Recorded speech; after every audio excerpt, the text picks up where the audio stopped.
शुभ संध्या, शुभ वसंत, हार्दिक अभिनंदन। आप सभी के साथ आज की शाम बहुत ही प्रफुल्लित है मन। आप सभी की प्रार्थनीय थी उपस्थिति और आप यहाँ पर आकर आपने हमारा मान बढ़ाया है।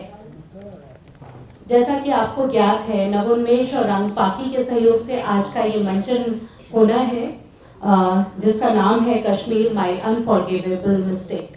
और इसके बारे में आपको कुछ बताएंगे, लेकिन उसके पहले हम स्वागत करना चाहेंगे अपने बीच आज जो विशिष्ट अतिथि हैं, जो हमारे मुख्य अतिथि हैं।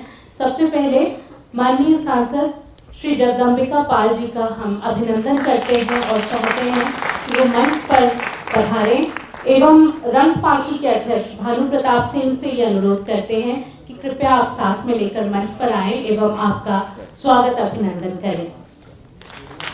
कृपया जोरदार करतल ध्वनि से स्वागत करें।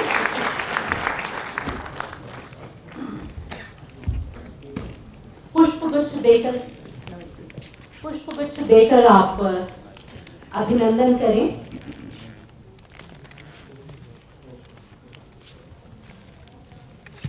कृपया जोरदार करतल ध्वनि। और माननीय सांसद महोदय के बारे में आप सब जानते ही हैं, आप के लिए समय जैसे कहीं रुकता ही नहीं है, लगातार गतिमान, ऊर्जावान। और अभी जैसा कि मुझे पता चला था, दोपहर तक आप दिल्ली में मीटिंग में व्यस्त थे, रात में आपको फिर लौटना है, लेकिन हमारे एक अनुरोध पर, और इसी को कहते हैं मिट्टी से जुड़ा हुआ व्यक्ति। आप जानते हैं सिद्धार्थनगर से सांसद हैं और नवोन्मेष भी खास तौर पर सिद्धार्थनगर में काम कर रही है ये संस्था। तो हमारे एक बुलावे पर आपने जिस तरह से हमारे लिए समय निकाला, ये हमारे लिए वाकई गौरव की बात है। और बेहद खुश हैं हम इस बात से कि कहते हैं राजनीति बहुत रुखी सुखी हो जाती है, लेकिन इतने बड़े कद का एक राजनीतिक व्यक्ति अभी भी कला में इतनी दिलचस्पी रखता हो, रस रखता हो, जो नवोदित कलाकार हैं, उनके लिए आपका इतना आग्रह है, आशीर्वाद है। सर, आपका इस मंच पर होना ही हमें बहुत आनंदित करता है। और मैं चाहती हूँ कि 2 शब्द पहले हमें माननीय सांसद महोदय संबोधित करें इस सभा को, उसके बाद हम कार्यक्रम आगे बढ़ाएं। इस सभा तो कोई है नहीं, ये लखनऊ के वो नाट्य प्रेमी हैं जिनके नाते अभी भी इस अवध की, इस लखनऊ की शान में मैं ये कह सकता हूँ कि उत्तर प्रदेश में कला जीवित है, नाटक है, आर्ट है। तो उसके नाते ये हमारे जो ऑडियंस हैं उन्हीं के नाते है। तो इसलिए मैं इनका अभिनंदन करता हूँ, इनका स्वागत करता हूँ, क्योंकि हमारे बीच में कम से कम इस बदलते हुए परिवेश में घरों घरों में टेलीविजन हो गया है, चैनल्स हो गए हैं, सीरियल्स हो गए हैं। अब कहाँ रह गया रंगमंच और कहाँ रह गया। ये तो आज भी बस उस विधा के, उस परंपरा के, उस शैली के लोग हैं। और मुझे लगता है कि आज भी इस लखनऊ में जहाँ इसका इतिहास रहा है कला का, बहुत बड़े बड़े आर्टिस्ट यहाँ से निकले हैं। आपने मेरे बारे में कहा कि नवोन्मेष संस्था के विजिट के लिए, तो विजिट जैसे आपने मुझे कहा कि माटी से जुड़ा हुआ हूँ, माटी से जुड़ा होता शायद नहीं आता, मैं वहाँ की जमीन से जुड़ा हुआ हूँ, इसलिए मैं विजिट के लिए जा रहा हूँ। उस जमीन से जुड़ा हूँ, हमारी माटी का है विजिट। ये बताइए कि अभी तक तो रंगमंच या नाट्य के तरह के प्रभावी प्रस्तुति लखनऊ में, दिल्ली के एथोटोरियम से, मुंबई के, काशी के प्रेक्षागृह में, कम से कम मुझे खुशी है कि भागीरथ प्रयास भाभी सिंह जी का है कि ये लखनऊ जहाँ प्रदेश की राजधानी है, हर विधा के, हर फील्ड के जो अपना एक विशिष्ट स्थान बना लेते हैं, उनका मुकाम, उनकी जगह लखनऊ हो जाती है, दिल्ली, मुंबई हो जाती है। लेकिन बाराबंकी जो छोटा सा जिला है, और ये पाखी रंग जो शुरू किया, मुझे भी डायरेक्टर साहब कह रहे थे कि बाराबंकी से आज इतनी आर्टिस्ट और इतनी कला प्रतिभा निकल रही है, तो यकीनन इसका मतलब है ये तराशने का काम ये अकेडमी कर रही है, ये भाभी भी कर रहे हैं, मैं उनके लिए भी बधाई दूंगा। तो स्वाभाविक है ये व्यक्ति जो संवेदनशील होगा, उसे ये सुन के ईर्ष्या नहीं होगी कि अभी लखनऊ था, अब बाराबंकी इस क्षेत्र में उसने अपना एक खास स्थान और मुकाम बना लिया। तो अगर मेरे पास भी कोहिनूर हीरा विद्युत जैसा है, तो क्यों न सिद्धार्थनगर भी प्रदेश की राजधानी में इसका भी एक मुकाम बने। और कैसे हो सकता है, उसका संपर्क कौन हो सकता है, उसके लिए उसको प्रोत्साहन देने की बात, मॉरल बूस्टअप करने की बात। अभी आप यकीन करिए कि आप कह रहे हैं कि जगदम्बिका पाल शाम तक दिल्ली थे। आज हमारी एक financial regulation deposit insurance joint parliamentary committee bill है, जिसके बारे में काफी सोशल मीडिया पे भी चल रहा है कि बैंक में पैसा जमा होगा तो मिलेगा कि नहीं मिलेगा, NPA बढ़ गया या कोई बैंकिंग सिस्टम, वो अवसर नहीं मैं उसको कहूँ, लेकिन वाकई वो एक महत्वपूर्ण बैठक थी। और वो बैठक 2:30 बजे से चल रही थी और वो कम से कम 5 बजे तक चल रही थी। तो मैंने कहा था 5:40 की फ्लाइट पकड़ के मैं देश से आऊँगा। तो विद्युत ने कहा पिछली बार आप आए जब हमारा नाटक खत्म हो गया था, तभी मैं सिद्धार्थनगर से 300 किलोमीटर के आया था। मैंने कहा मैं नाटक देखने नहीं आया था, मैं तुम्हें संबल देने आया था, सहारा देने आया था। आज उसने कहा प्लीज याद आ जाइए, समय से आ जाइए। तो मैंने फिर 5:40 की जगह सोचा कि मैं 4:15 की विस्तारा से चलूँ, जिससे कि वाकई इसने समय दिया है तो मैं आ जाऊँ। तो आप कह रहे हैं कि मैं दिल्ली से आ गया। अरे इस विजिट के लिए आप यकीन करेंगे कि इस विजिट के लिए मुख्यमंत्री जी 31 दिसंबर को मेरे बुलाए पे इसी विजिट के कपिलवस्तु महोत्सव में उनको आना था। और परम पूज्य योगी आदित्यनाथ जी यहाँ से, वो इतना डेंस फॉग था, इतना कोहरा था कि वो सिद्धार्थनगर गए, 15 मिनट तक आकाश पे उड़ते रहे, उनका हेलीकॉप्टर नहीं उतर पाया। फिर गोरखपुर की तरफ ट्राई किया, पायलट ने कहा साहब it is next to impossible, we can't land, we have to go back to Lucknow. तो अब इसमें मतलब act of nature any pilot can't do anything. तो इवन देन फिर वो वापस आ रहे थे फैजाबाद, उनको रनवे दिख गया एयरपोर्ट का, फैजाबाद उतर गए।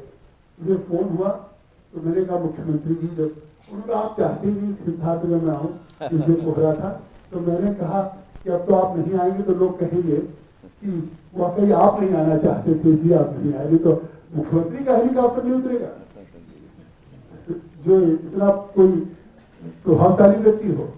तो आप यकीन करिए कि 12:30 बजे एक दिन में आना था और वो बाई रोड फिर फैजाबाद से चल के 5:30 बजे सिद्धार्थनगर आए और उन्होंने विजिट के उस प्लेन को विजिट के उसको देखा है।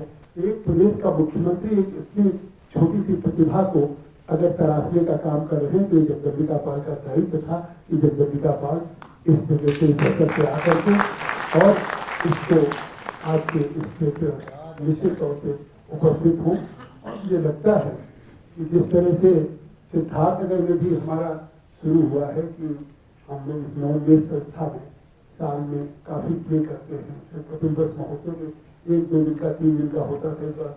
वहाँ के जिलाधिकारी कुमार सिस्टम बड़ी मेहनत किया, 7 दिन हम लोगों ने किया। पहले माननीय अवस्थी से शुरू करके स्थानीय प्रतिभाओं को किया है।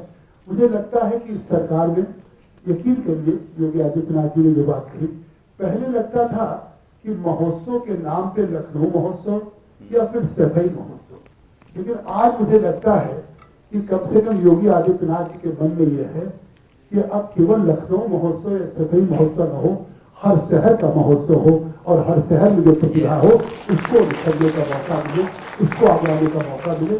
तो फिर यकीनन हर शहर में प्रतिभा है, हर गांव में प्रतिभा है। अभी डायरेक्टर साहब काफी चर्चा कर रहे थे तो छोटे छोटे जगहों की जरूरत है एक्सपोजर की। और मुझे लगता है कि आज की ये शाम उसी तरह की प्रतिभाओं के नाम है जिसकी कदर करने आप लोग आए हैं।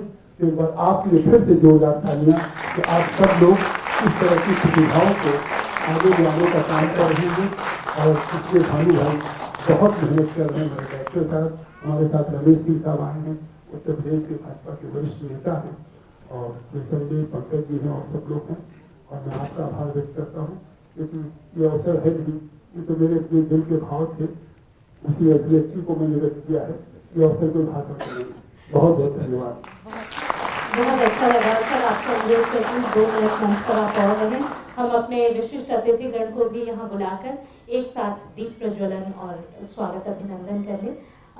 रमेश गुप्ता जी जो कि हमारे बीएलए के निदेशक हैं, और अभी माननीय सांसद महोदय ने जैसा बताया, तो ये मैं जानती हूँ कि छोटे छोटे ज़िलों में आसपास के जो वर्कशॉप्स कराने का इन्होंने काम शुरू किया, वो रंग पाखी जिस तरह से उभर कर आई है उसमें रमेश गुप्ता सर का बहुत बड़ा हाथ है। और ऐसे ही तमाम छोटे बड़े जिलों में अपने बच्चों को भेजकर आपने ये महती कार्य को संपादित किया, प्रतिपादित किया। उर्मिल कुमार थपलियाल सर हमारे शहर के जाने माने रंगमंच कर्मी, परिचय के मोहताज नहीं हैं। आप सब जो नाटकों में दिलचस्पी रखते हैं सर, इस उम्र में भी सक्रिय हैं और आपने हमें अपना कीमती समय दिया। स्वागत करते हैं। मिथिलेश चतुर्वेदी सर हमारे साथ टीवी और फिल्म अभिनेता हैं, आप अच्छी तरह से पहचानते हैं इस चेहरे को, और बीच बीच में जब भी मौका मिलता है आप लखनऊ रंगमंच पर अपनी उपस्थिति दर्ज कराते हैं। सलेश अस्थाना जी जो कि प्रतिष्ठित साहित्यकार, कवि, सिर्फ शहर की बात नहीं है, राष्ट्रीय अंतर्राष्ट्रीय स्तर पर ख्याति प्राप्त सभी जानते हैं। विनोद मिश्रा सर हमारे बीच हैं जो कि उत्तर प्रदेश कलाकार एसोसिएशन के अध्यक्ष भी हैं, रंगमंच में गहरी दिलचस्पी रखते हैं और इस तरह की तमाम गतिविधियों का एक जरूरी हिस्सा है।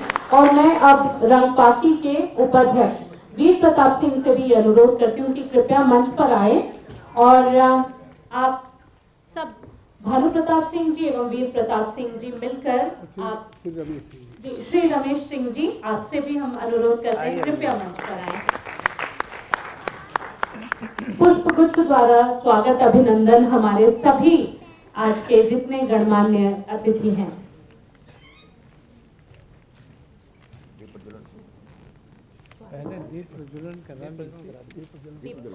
सबसे पहले हम दीप प्रज्वलन करा लें हमारे सभी प्रतिष्ठित अतिथिगण। जैसा कि भारतीय परंपरा का जरूरी हिस्सा है, किसी भी शुभ कार्य की शुरुआत हम दीप प्रज्वलित करते हैं, और एक छोटा सा दीप बहुत गहरे अंधेरे को दूर करने में सहायक होता है। इसी तरह कला के क्षेत्र में, और मैं कहना चाहूंगी आज कितना अच्छा मौका है, वसंत पंचमी सरस्वती पूजा के मौके पर हम सब इस मंच पर इकट्ठा हैं। माँ सरस्वती की इससे बेहतर उपासना और किस तरह हो सकती है कि हम सब जो यहाँ पर मंच पर अपना काम कर रहे हैं और साथ में हमारे साथ आप दर्शकों का प्यार, इससे अधिक प्रेम, इससे अधिक स्नेह और इस तरह से और क्या बढ़कर पूजा हो सकती है।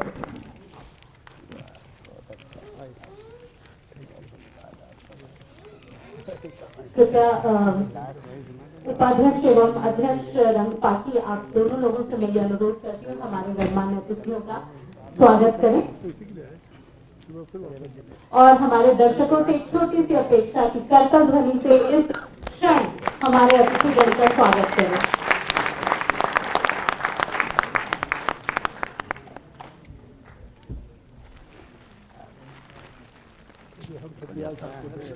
आप ही सबको दे देंगे, सबको आपको दे देंगे।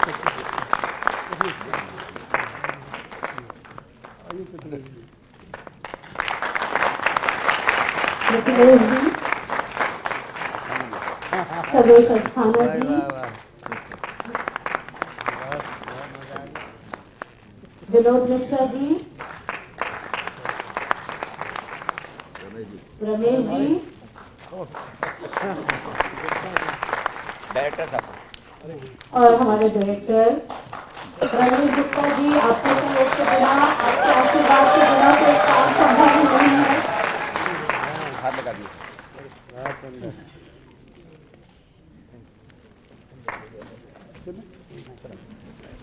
बहुत धन्यवाद आपका सर यहाँ पर उपस्थित होने के लिए, और दर्शकों आपका भी बहुत धन्यवाद, क्योंकि ठंड घट रही है, बढ़ रही है, लेकिन आप मौका निकाल रहे हैं लगातार। आज तीसरा दिन है इस नाट्य संध्या का, और जिस तरह आपने साथ दिया है मंच पर जब हम उपस्थित होते हैं और इस भरे सभागार को देखते हैं तो हमारा दिल खिल उठता है। और हमारे जो मंचन करने के लिए कलाकार होते हैं, निर्देशक होते हैं, जो पूरी टीम होती है, उन्हें सिर्फ आपका उत्साहवर्धन चाहिए और कुछ नहीं।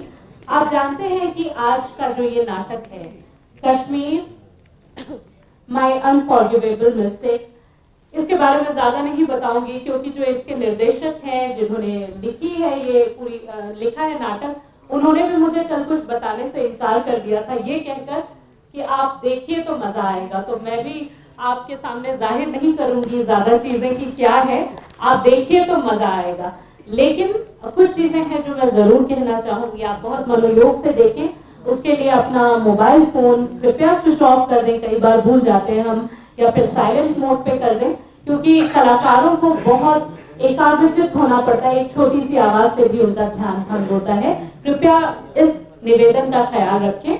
और जो दूसरी जरूरी बात मैं बताना चाहूंगी आपको कि इस नाटक के मंचन में कहीं कहीं पात्र धूम्रपान करते हुए दिखेंगे, जिसके लिए हम आपसे पहले से ही माफी चाहते हैं, या फिर आपको ये बताते हैं कि हम जानते हैं कि इसके प्रति वैधानिक चेतावनी भी है, धूम्रपान सेहत के लिए हानिकारक है, और हम इस तरह की किसी गतिविधि को, किसी नशे की आदत को बढ़ावा बिल्कुल नहीं देते। लेकिन कहीं कहीं पात्रों का ऐसा करना इस नाटक की जरूरत का हिस्सा है, इसलिए हम पहले ही आपको ये बात बता देते हैं।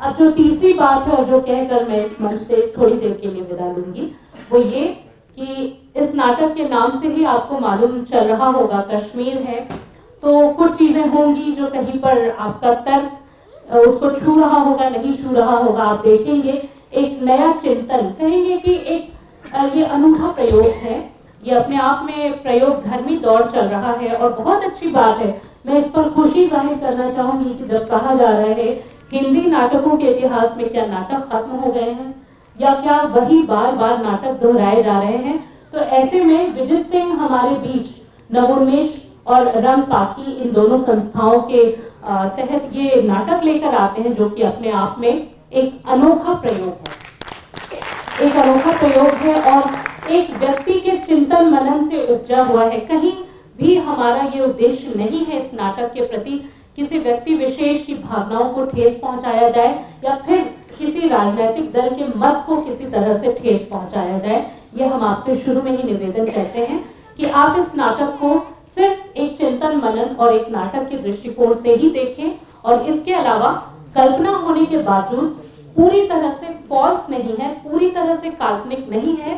तर्कों के आधार पर इस नाटक की परिकल्पना की गई है। नाटक लिखा है, नाटक का निर्देशन किया है, स्क्रिप्ट लिखी है विजित सिंह ने।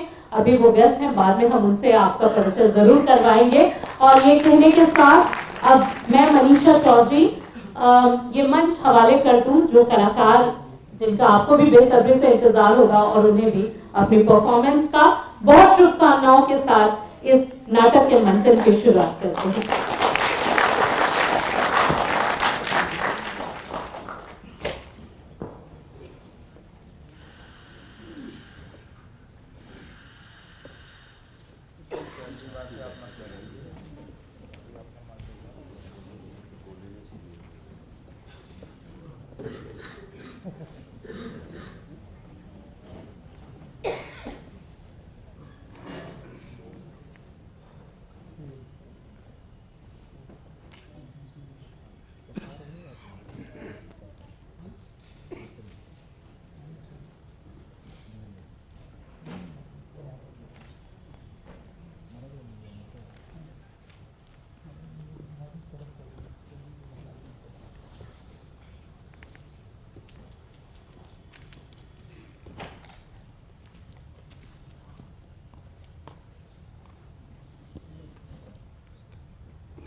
आ गया।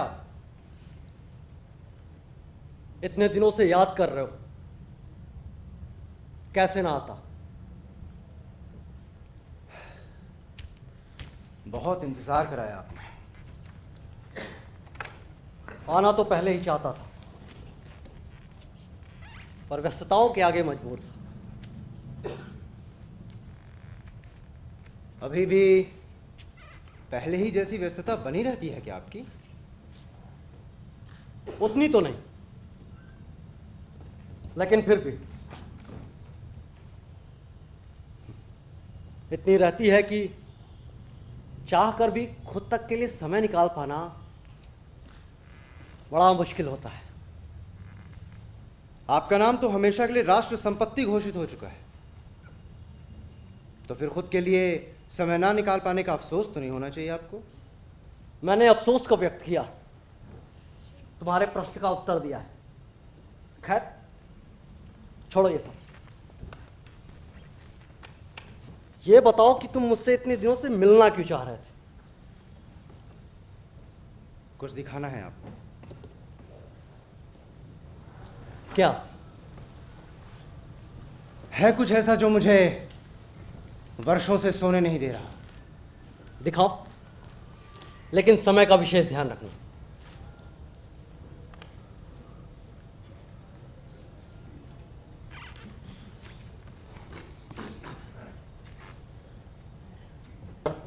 उमर फैयाज को आतंकवादियों ने रात के अंधेरे में मार डाला।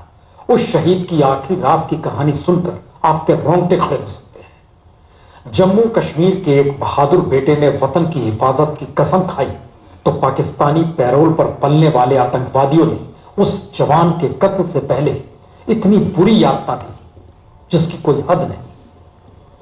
डॉक्टरों से पता चला है कि फैयाज को जब रात के अंधेरे में आतंकवादी उठा के ले गए तो उन्होंने आखिरी दम तक संघर्ष किया।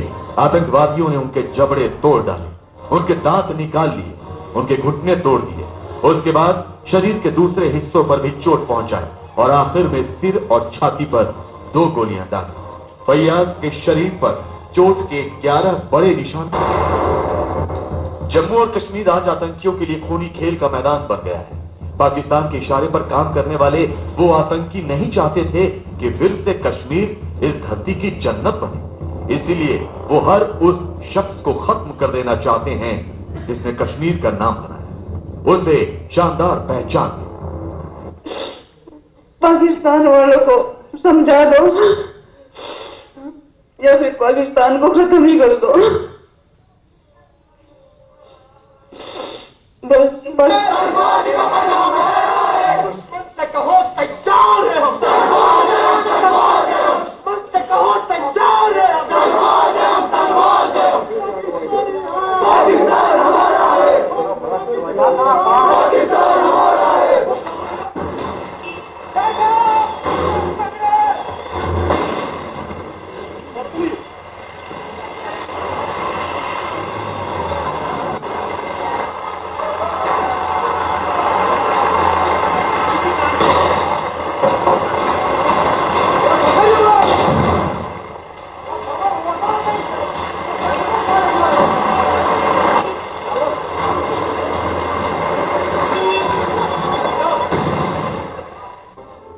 एक स्थानीय समाचार पत्र अल सफा में पूरे पन्ने पर एक विज्ञापन था कि कश्मीरी पंडितों 2 दिन के अंदर कश्मीर छोड़ो, नहीं तो हम आपको मार देंगे। लेकिन सही मायने में इसकी शुरुआत 1989 में ही हो गई थी, जब उग्रवादियों ने कश्मीरी पंडित नेताओं को चुन चुनकर मारना शुरू किया। फिर उन्होंने उनको बोला कि हमें बात बोलनी है आपसे, तो आप आ जाओ। एक व्यक्ति 10 बजे सुबह मेरे घर आकर मेरे पति को बाहर ले गया। कुछ समय बाद हमने दरवाजे पर एक पोस्टर लगा हुआ पाया कि आपके पति को मारकर हमने झेलम नदी में फेंक दिया है। अभी तक उनका शरीर हमें नहीं मिल पाया है। और फिर चाकू गरम गरम लगाया और ये पति की आंखें की पति को उठाया, वो इनको चाकू लगाया, ये लाइट भी खत्म हो गया। पूरी वादी में एक ही तहलका मच गया। रात को 1 या 2 बजे पंडितों घर से भाग जाओ, नहीं तो तुम्हें खत्म कर दिया जाएगा। और बहुत डरावनी आवाज में चारों तरफ से ये गूंज पूरी घाटी में गूंज गई। धमकी भरे पत्र दरवाजों पर लगा दिए गए। सुबह सुबह टेलीफोन पर हमें कश्मीर छोड़ने को कहा गया, हमेशा के लिए। दोनों डेड बॉडीज के ऊपर स्ट्रैंगुलेशन के निशान थे और मेरे फादर का जो वो जहाँ पे वो अपने तिलक लगाया करते थे फोरहेड के बीच में वेलियन मार्क, तो वहाँ पे उनको मेरे ख्याल से कील ठोकी गई थी कि खून 2 दिन के बाद मैं भी निकल रहा था। छोटे बच्चों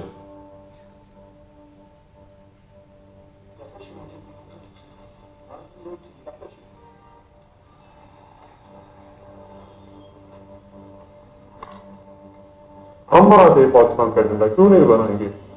हमें उन्हीं के साथ रहना है। पाकिस्तान हमारा जान है, हमें उन्हीं के साथ रहना है। जितनी हिंदुस्तान के साथ नफरत है उतनी पाकिस्तान के साथ मोहब्बत है।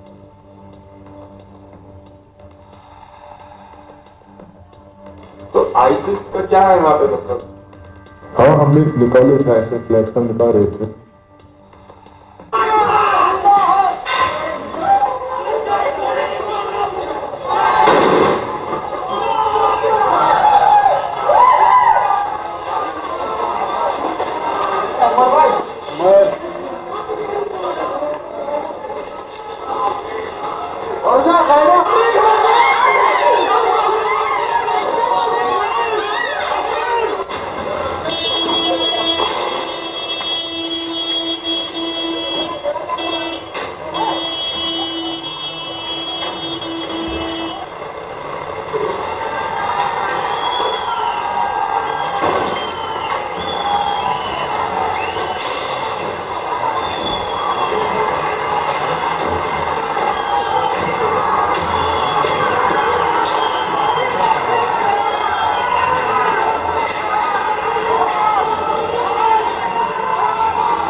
रोक सकते थे आप ये सब।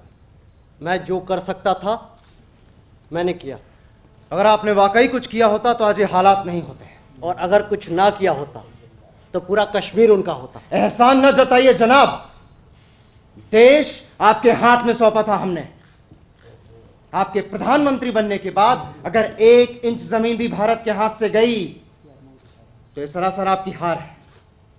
हार तुम्हारी नजर में होगी। जब देश आजाद हुआ तो हमें देश को शून्य से शुरू करने की जिम्मेदारी मिली थी। जूनागढ़, हैदराबाद, पंजाब, जम्मू कश्मीर जैसी रियासतें भारत में विलय को तैयार नहीं थे। वो चाहते थे खुद को स्वतंत्र रखकर अलग राष्ट्र घोषित करना। उस वक्त मेरे प्रधानमंत्री कौशल ने उन्हें भारत का हिस्सा बनाया। और तुम कह रहे हो मेरी वजह से कश्मीर का एक हिस्सा पाकिस्तान में चला गया। जूनागढ़, हैदराबाद, पंजाब और अन्य राज्यों को भारत में विलय कराने में एक अकेले आपका ही प्रयास शामिल था क्या? कमाल करते हो। तुम्हारे मुताबिक तमाम राज्यों का भारत में विलय मंत्रिमंडल के सभी लोगों के संयुक्त प्रयास से हुआ। जी हां। और पाकिस्तान ने कश्मीर पे कब्जा किया, उसका दोषी सिर्फ मैं? जी। तुम शायद भूल रहे हो, सैनिकों ने मेरे ही आदेश पे कश्मीर के कारगिल से लेके तमाम क्षेत्र पाकिस्तान के कब्जे से खाली कराया था। भारतीय सेना तो पाकिस्तान द्वारा गलत तरीके से कब्जा किए गए कश्मीर को पूरा का पूरा खाली कराने के मिशन पर लगी थी। फिर अचानक ऐसा क्या हो गया कि आपने युद्ध विराम की घोषणा कर दी? मैं प्रधानमंत्री था, मुझे जो उचित लगा मैंने किया। उन पाकिस्तानी कबायलियों से लड़ने आप नहीं, भारतीय सेना के जवान गए थे। और जब उन जवानों ने आपसे कहा था कि बस कुछ समय और दीजिए, हम इन कबायलियों को पूरी तरह से कश्मीर से भगा देंगे, तो ऐसी क्या जल्दी आन पड़ी थी कि आपने युद्ध विराम की घोषणा कर दी?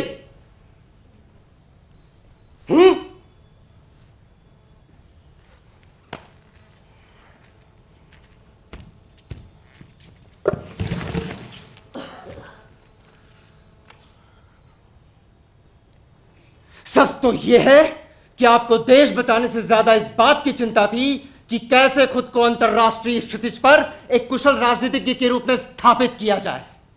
ऐसा किसने कहा? मैं कह रहा हूं। भारत के आजाद होने के बाद जब जम्मू कश्मीर राज्य को आधिकारिक रूप से राजा हरि सिंह ने विलय के कागजात पर दस्तखत कर दिए थे, तो फिर वो भारत का एक अभिन्न हिस्सा हो गया था।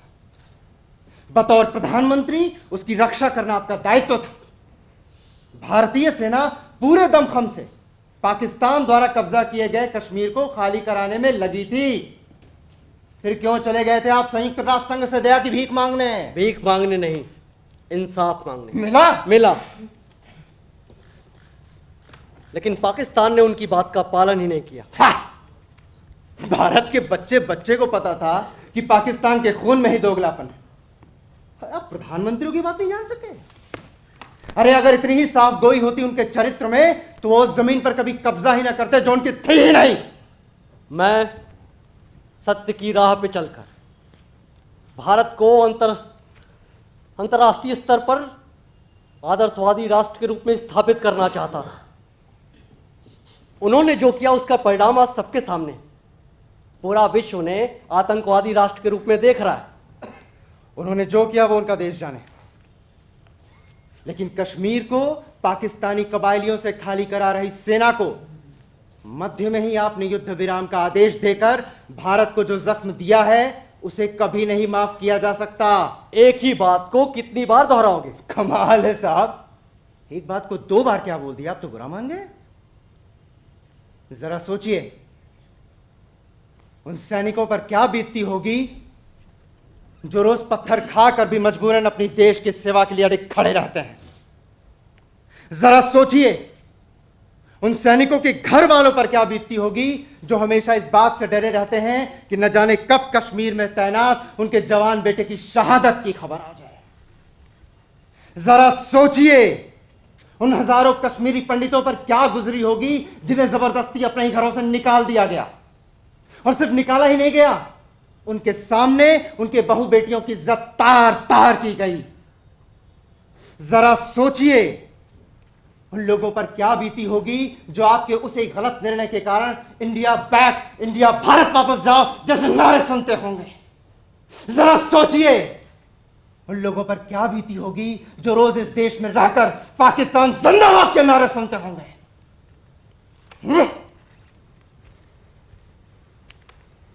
आपके उसे एक गलत निर्णय के कारण हमारे देश को आपने अभंग बनाकर रख दिया है।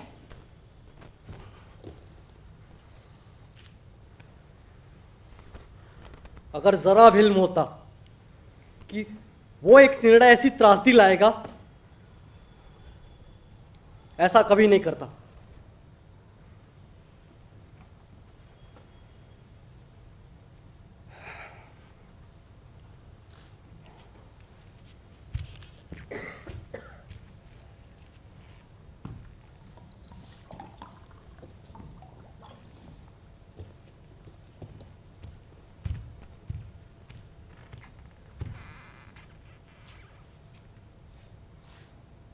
इन तो आपको इस बात का भी नहीं था कि कश्मीर को भारत में विलय कराते समय आपने जितने समझौते किए वो किसी भी रूप में राष्ट्र हित में नहीं थे। किस समझौते की बात कर रहे हो?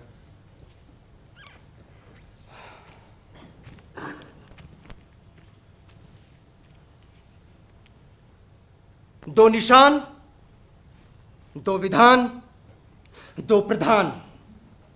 अब इसमें क्या समस्या नजर आई तुम्हें?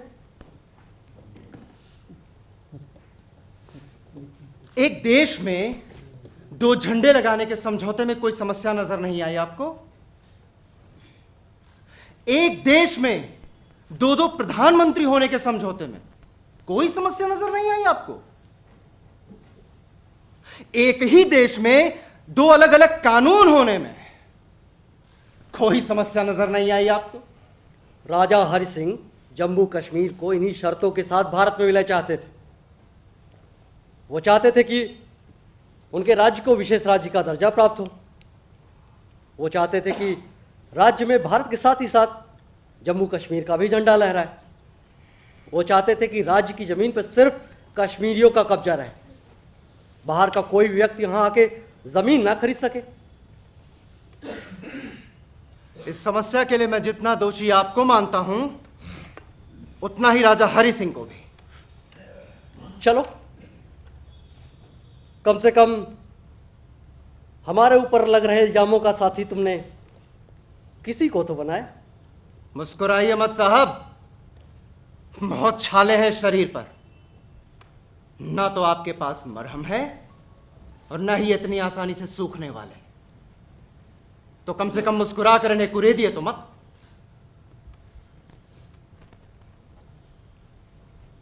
और किस किस को दोषी समझते हो तुम?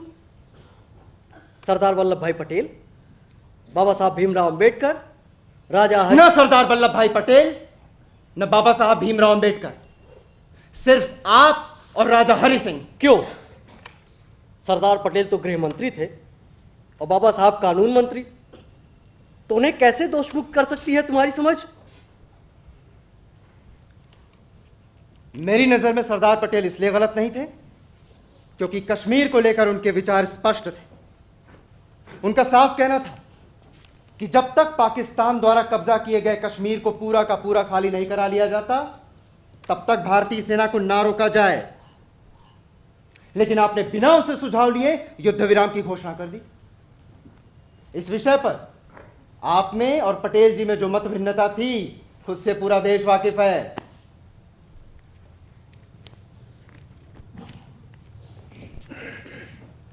अंबेडकर जी को मैं इसलिए दोषी नहीं मानता क्योंकि अब आपने इस बाबत नया कानून लाने की बात की कि कश्मीर का अपना एक अलग कानून होगा जो देश के कानून से संचालित नहीं होगा, तो बतौर कानून मंत्री उन्होंने इस बात का प्रखर विरोध किया। उन्होंने कहा कि जितना हक एक कश्मीरी का कश्मीर पर है, उतना ही किसी अन्य भारतीय का भी। कश्मीर को लेकर दो निशान, दो विधान, दो प्रधान वाले विषय पर वो कतई सहमत नहीं थे।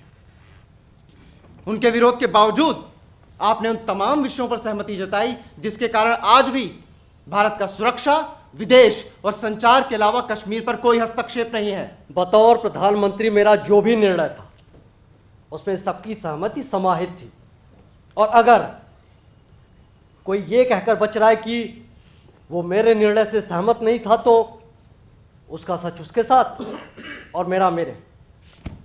इतना कहकर बच नहीं सकते आप, जवाब देना होगा आपको। कैसा जवाब? राजा हरि सिंह जम्मू कश्मीर को एक स्वतंत्र राष्ट्र के रूप में रखना चाहते थे। उन्हें इस बात का कतई आभास नहीं था कि पाकिस्तान कश्मीर पर कब्जा करेगा। जब पाकिस्तान कश्मीर पर कब्जा करने लगा तो राजा हरि सिंह आपके पास मदद मांगने आए। उस वक्त जरूरतमंद वो थे, ना कि आप। तो क्यों मान ली उनकी सारी शर्तें आपने? क्यों नहीं कश्मीर को भारत के अन्य राज्यों की तरह ही रखा? कुछ सवालों के जवाब हमेशा के लिए उन कमरों में कैद जहां बैठकर ये निर्णय लिए गए, उसे ना तो मैं समझा सकता हूं और ना ही तुम समझ सकते हो। मुझे कष्ट है इस बात से मेरे प्रधानमंत्री रहने के दौरान की सिर्फ कटु स्मृतियां ही शेष है तुम्हारे हृदय में। कोशिश तो यही थी कुछ उम्दा करते हो, भारत को अंतर्राष्ट्रीय स्तर पर सबसे प्रगतिशील देश के रूप में स्थापित कर सको। लेकिन तुम्हारे मन में जो मेरे प्रति घृणा है वो इस बात का द्योतक है कि भारत के लोग मुझे सिर्फ कश्मीर की असफलता की वजह से ही याद करते हैं। आप मेरी बातों को गलत दिशा में ले जा रहे हैं। मैंने कब इनकार किया आपकी उन उपलब्धियों से जिसने देश के विकास में निर्णायक भूमिका निभाई? मैं मानता हूं कि जब आपने देश की कमान संभाली तो हर तरफ चुनौतियां ही चुनौतियां थी। तमाम अड़चनों के बावजूद आपने देश को संभालने का यथासंभव प्रयास किया। IIT, IIM और एम्स जैसे संस्थानों की स्थापना से आपने देश के सुनहरे भविष्य की नींव रखी। लेकिन इन सब के बावजूद वो दर्द कभी कम नहीं हो सकता जो जाने अनजाने आपकी भूल से हुआ। जो देश प्रगति किया वो आज भी आपको सलाम करता है, लेकिन जो कश्मीर आज भी आजादी के समय वाले भारत की स्थिति में ही खड़ा रोज अपनी बर्बादी का चश्मदीद बन रहा है, वो शायद कभी ना माफ कर सके आपको। क्या वहां प्रगति नहीं हुई? हुई ना। वहां तो हर रोज प्रगति हो रही है। कभी शहादत में प्रगति, कभी बमबारी में कश्मीरियों के मरने की प्रगति। सिर्फ मकान और व्यवसाय प्रगति के सूचक नहीं होते महोदय, उनमें रहने वाले लोगों का मानसिक सुकून और खुद को अपने देश में सुरक्षित पाने का एहसास भी उसका एक मानक है। चलता नहीं, अभी नहीं। क्यों? क्योंकि बहुत वर्षों बाद मिले हैं आप, अब फिर न जाने कब मिले हैं। अभी बहुत से सवाल और हैं, जवाब मिले ना मिले, लेकिन सवाल पूछकर खुद को तो संतुष्ट कर लूं मैं तुमसे तब तक मिलता रहूंगा जब तक इस कश्मीर समस्या का समाधान नहीं हो जाता। मैं चाहूं भी तो तुमसे दूर नहीं जा सकता, क्योंकि मैं तुम्हारी नजर में गुनहगार, और गुनहगार का चेहरा हमेशा आंखों के सामने नाचता।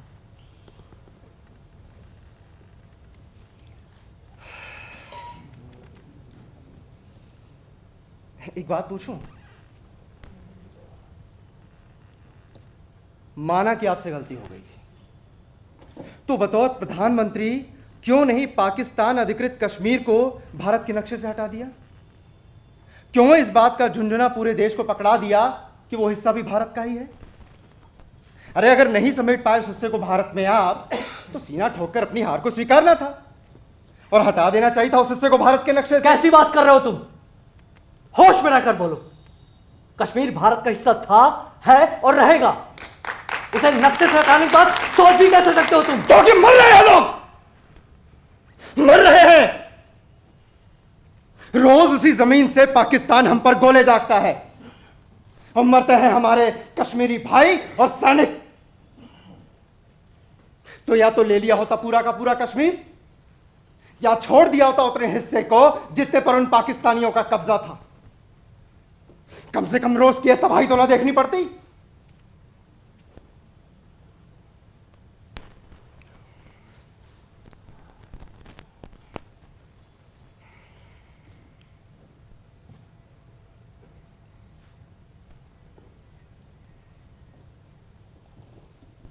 और हाँ,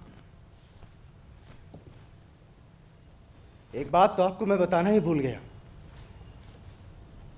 क्या?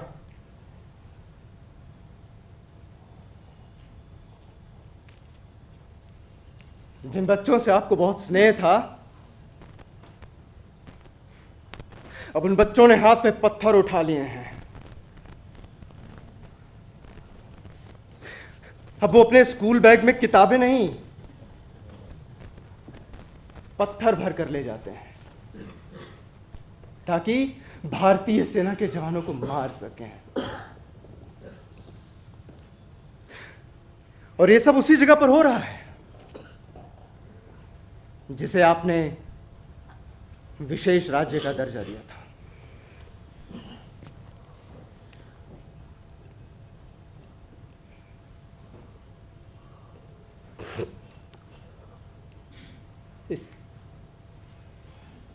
इस बाल दिवस जाना उनके बीच और कहना कि पाकिस्तानियों के बहकावे में आकर अपना भविष्य ना बिगाड़े। बताना उनसे मैं बच्चों से कितना प्यार करता हूं। कहना उनसे जो भूल उनके चाचा नेहरू ने की वो जल्द ही कोई सुधारेगा। जल्द ही पाकिस्तान अधिकृत कश्मीर हिंदुस्तान का हिस्सा होगा।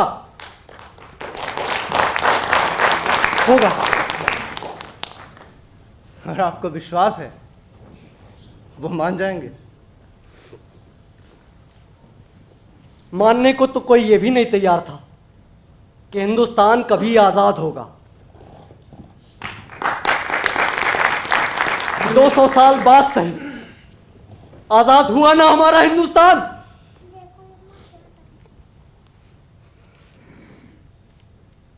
अगली बार मिलूंगा तो सजा के साथ तैयार रहे। इस बार का पूरा समय तो सिर्फ इल्जामों में चला। वैसे जो भी सजा सुनाओगे स्वीकार होगी मुझे। मैं कौन होता हूं आपको सजा सुनाने वाला? सच तो यह है कि अब कोई भी सजा नहीं सुना सकता आपको। सजा तो आपने सुनाई थी आज से 70 वर्ष पहले, उस युद्ध को विराम देकर। किसी एक को नहीं, बल्कि पूरे के पूरे कश्मीर को एक साथ सजा सुनाई थी आपने। एक अंतहीन सजा, आजीवन कारावास से भी विभत्स, जहां हर पल मौत का भय है। वैसे कमाल की सजा थी ना साहब वो। ना आपने कोई धारा लगाई, ना ही वो कानूनी रूप से मुल्जिम साबित हुए, फिर भी पुश्त दर पुश्त अपने कश्मीरी होने की सजा भुगत रहे हैं।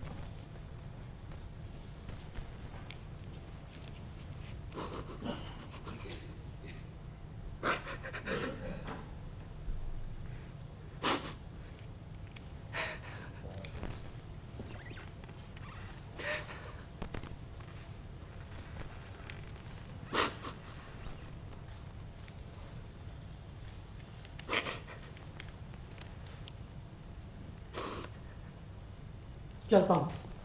अरे अरे रुकिए तो, अरे सुनिए।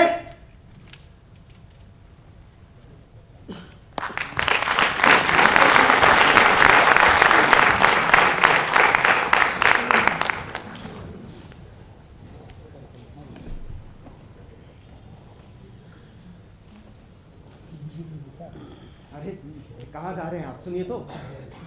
अरे रुकिए ना। अरे अब आपके पास काम ही क्या बचा है? एक मिनट।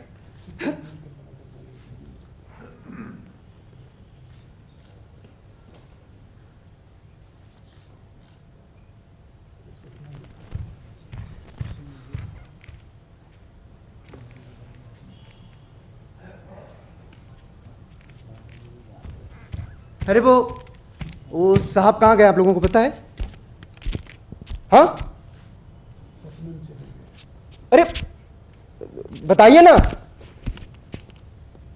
बताइए। अरे कितनी मुश्किलों से मिले थे वो, अब न जाने कब मिलेंगे। कैसे ढूंढूं उन्हें? अरे वहां बच्चे मर रहे हैं, महिलाएं विधवा हो रही हैं, युवा भटक रहा है, सैनिक शहीद हो रहे हैं। कैसे सुधरेगा सब? चलिए ना मिलकर कुछ किया जाए। आइए ना वापस।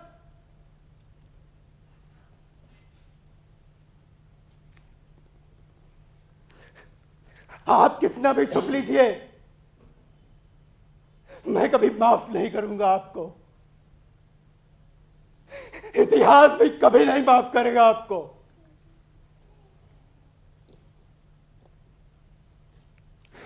अगर आप वाकई प्रायश्चित करना चाहते हैं तो आइए वापस, जाइए घाटी में और फहरा दीजिए लाल चौक पर तिरंगा। बात कीजिए संयुक्त राष्ट्र संघ से कि उनके भरोसे आपने युद्ध विराम की घोषणा की थी, अब वही दिलाए हमारा पाकिस्तान अधिकृत कश्मीर। बोल दीजिए सेना से कि गलती हो गई थी आपसे युद्ध विराम का आदेश देने की।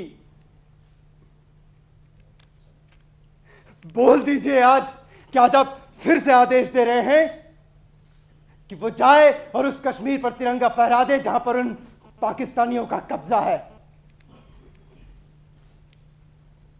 अगर ऐसा नहीं किया आपने तो जिंदगी भर कोसता रहूंगा आपको मैं, जिंदगी भर।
नाट्य प्रस्तुति समाप्त हो चुकी है और आप जोरदार करतल ध्वनि से अपना अभिनंदन बता सकते हैं। मुझे लगता है हम सब इस नाटक को देखते हुए इतनी गहरी सोच में डूब गए थे कि थोड़ी देर तक हमें ये एहसास ही नहीं हुआ कि शायद नाटक खत्म हो गया, क्योंकि एक नाटक खत्म हो सकता है, एक बात खत्म हो सकती है, लेकिन सोच का जो सिलसिला है, चिंतन मनन का सिलसिला कभी किसी विवेकशील दिमाग में खत्म नहीं हो सकता। मुझे लगता है यही बात रही और मैं आपसे अनुरोध करती हूँ कि हमारे सभी दर्शक कुछ देर और हमारे साथ रहे जिससे हम पात्र परिचय करवा सकें। नेहरू बने थे योगेश उपाध्याय और जो व्यक्ति के रूप में उनसे सवाल जवाब कर रहे थे यजुवेंद्र प्रताप सिंह। लेखन, परिकल्पना, निर्देशन सब कुछ विदित सिंह का और ये एक अनूठा प्रयोग रहा जहां पर सिर्फ 2 कलाकारों ने मिलकर इस मंच की अभिव्यक्ति को साकार किया। मंच व्यवस्था देखी मनीष सैनी ने, बैक स्टेज पे लाइट बहुत इंपॉर्टेंट पार्ट होता है नाटक का। मंच व्यवस्था मनीष सैनी, राजेंद्र प्रसाद, मंच प्रबंधन मनोज सिंह, राहुल सिंह और निधि सिंह का। और इसके साथ ही मैं एक बार फिर से अपने माननीय सांसद महोदय से ये अनुरोध करूंगी कि वो मंच पर पधारें और हमारे निर्देशक साहब का उत्साहवर्धन करें, 2 शब्द कहें आपको कैसी लगी ये प्रस्तुति। और मैं ये अनुरोध करूंगी कि माननीय सांसद महोदय हमारे विजित को एक पुष्पगुच्छ देकर इनका अभिनंदन करें। और प्रिवेंद्र सिंह, आपसे भी अनुरोध करूंगी कृपया मंच पर आए जहां भी हैं। जोरदार करतल ध्वनि से स्वागत करें, क्योंकि एक नाटककार के लिए यही बहुत खास क्षण होता है। सारी मेहनत, इतने दिनों की परिकल्पना, लेखन और साथ में मैं ये अनुरोध करूंगी कि हमारे बीएनए के अध्यक्ष श्री रमेश गुप्ता जी आप भी यहाँ पर आए। माफ कीजिएगा, शायद मैं सोच में गहरे डूबी हूँ अभी तक। तो ये हमारे निदेशक महोदय, जोरदार तालियों से स्वागत करें, क्योंकि एक अभिभावक की बहुत बड़ी भूमिका होती है, महती भूमिका होती है। जो कुछ भी निकल कर आता है आउटपुट के रूप में, उसमें कहाँ पर कैसे संवर्धन करना है और कैसे क्या बात रखनी है। मैं माननीय सांसद महोदय से अनुरोध करूंगी 2 शब्द कहें। विजित के द्वारा जो स्क्रिप्ट जिसका मंचन हुआ, अभी हमारी बहन ने कहा आपको कैसा लगा। मुझे लगता है मुझसे ज्यादा अपने दर्शकों को, अपने प्रेमियों को कैसा लगा, कि उनकी तालियां इस बात की गवाह होगी कि विजित का स्क्रिप्ट और आपका मंचन मुझे लगता है कि अपने आप में जो आपने शुरू में कहा था कि एक नया अभिनव प्रयोग है, क्योंकि प्ले जो होता है, प्ले प्रायः हम लोग कहीं न कहीं किसी पुराने इतिहास को जो कहीं दस्तावेज के रूप में है उसी का मंचन करते हैं। बट आज का जो प्ले है वो कोई एक केवल इतिहास नहीं है, बल्कि जो अपने इस देश में आजादी के बाद आज की कश्मीर की जो समस्या है, उस समय के हालात और आज के हालात पे जो घटनाक्रम हो रहे हैं, जो पृष्ठभूमि है, और जिस तरह से देश की जनता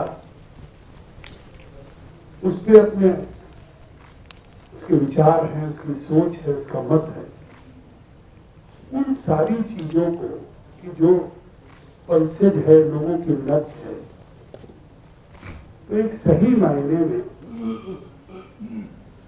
एक चिंतन के साथ उन सब चीजों को कंपाइल करके, और जिस तरह से हम लोग कभी कभी पिक्चर में देखते हैं कि अतीत की चीजों के घटनाक्रम को देखते हैं और फिर बाद में एहसास होता है कि हम अतीत को देख रहे हैं, लेकिन आज के इस प्ले में हम उस अतीत को तो देख रहे थे, लेकिन उस अतीत में हमने आज आखिर में उस वर्तमान को भी देखा है।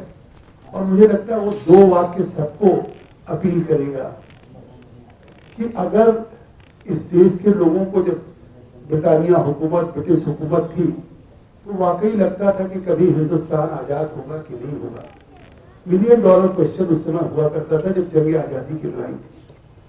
तो अगर उस समय हिंदुस्तान के आजाद होने की परिकल्पना थी जो साकार हुआ, तो शायद इस जम्मू कश्मीर की, पाकिस्तान ऑक्युपाइड कश्मीर की समस्या जो आज समस्या है, उसका भी समाधान होगा।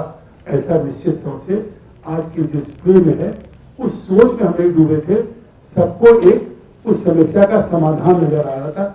यही सबसे बड़ी इस प्ले की सफलता है और बीजेपी की स्क्रिप्ट है। निश्चित तौर से बीजेपी के लिए बधाई का पात्र है कि कम से कम उस अतीत से लेकर आज के वर्तमान के घटनाक्रमों को जिस तरह से उन्होंने अपने शब्दों में कहा है, और बहुत सी बीच बीच में जो चीजें आई थी उसको बहुत अच्छे ढंग से हमारे जी ने और भूपेश सिंह जी ने, दोनों ने, नेहरू और हमारे जो सवाल कर रहे थे, दोनों लोग आगे आ जाए।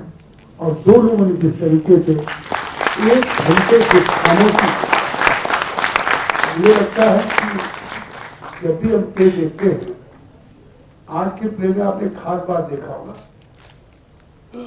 किस तरह की खामोशी थी। वो खामोशी ऐसी थी कि हर आदमी को लग रहा था कि जैसे हमारी उसमें सेंस ऑफ बिलोंगिंग हो गई हो, हम उसमें खो गए हों और हम उसमें डूब गए हों। क्योंकि जो भी हम सब भारतवासी हैं, अपनी मातृभूमि से प्यार है, उस कश्मीर को हम जन्नत समझते हैं, उस कश्मीर के दर्द को हमारा दर्द है। शहीद वहाँ होते हैं, कोई बेगुनाह नौजवान कश्मीर का अगर हलाक होता है, उसका दर्द चाहे उत्तर प्रदेश के लखनऊ में हो या यूपी में कहीं हो, उसी दर्द का एहसास होता है कि जम्मू कश्मीर के किसी माँ को एहसास होता है, भाई को, बेटे को एहसास होता है। तो यकीनन आज की प्ले की सफलता यही है उनके मंचन की कि हम सब लोग उसमें खो गए थे और प्ले खत्म हो गया। जब हमारी बहन ने कहा कि प्ले खत्म हो गया, तब हमने तालियां बजाई। तो इससे साफ है कि आज का ये कार्यक्रम, इसका मूल्यांकन तो पत्रकार करेंगे, साहित्यकार करेंगे, करेंगे, दर्शक करेंगे, लेकिन मुझे लगता है कि आज की शाम वाकई बहुत अच्छे प्ले को लेके आई थी और वाकई इस लखनऊ की एक ऐतिहासिक शाम है जो हमारे दोनों ने बहुत मैं पार्टी के अध्यक्ष श्री भानु प्रताप सिंह से भी अनुरोध करूंगी वो मंच पर आए, और मैं चाहूंगी कि विजित आप दो शब्द जरूर कहें, क्योंकि आपका अनुभव ये मायने रखता है। आपने एक परिकल्पना की, आज उसे साकार होते देखा, प्रस्तुति बहुत जरूरी होती है। बहुत बहुत धन्यवाद मैम। बोलने को तो कुछ है नहीं, क्योंकि जो था वो मंच पे प्रस्तुत हो ही गया है। अब बस निवेदन यही करूंगा, किसी की भावनाएं आहत हुई हो तो उद्देश्य नहीं था, एक कुछ तथ्यात्मक चीजें थी जो परेशान कर रही थी, और शायद 4-6 महीने पहले इस स्क्रिप्ट पे काम करना शुरू किया था, तो उस समय बहुत सारी ऐसी बातें थी जो हमें भी नहीं पता थी, अंदर जाने भी पता चली, बहुत सारी ऐसी चीजें थी। तो कोशिश थी कि आपके बीच में कुछ प्रश्न लेकर के आए और आप ही के बीच से कुछ जवाब मिल जाए तो अच्छा है। और इससे बेहतर क्या हो सकता है कि भारत की सबसे बड़ी जो पंचायत है वहाँ के का जो प्रतिनिधित्व कर रहे हैं हमारे बीच में है, उम्मीद करते हैं इस बात को वहाँ लेकर के जाएंगे। और जैसा कि नेहरू जी ने कहा कि जल्द ही पाकिस्तान और फिर कश्मीर हमारा होगा, तो जल्द ही हमारा हो, यही उम्मीद करते हैं।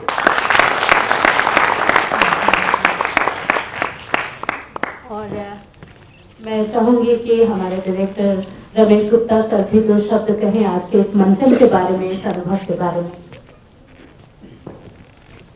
हमारे बीच में माननीय सांसद जी उपस्थित हैं।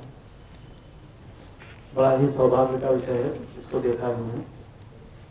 हमारे चतुर्वेदी जी रंगकर्मी हैं, उर्मिल जी हैं, विनोद भाई हैं।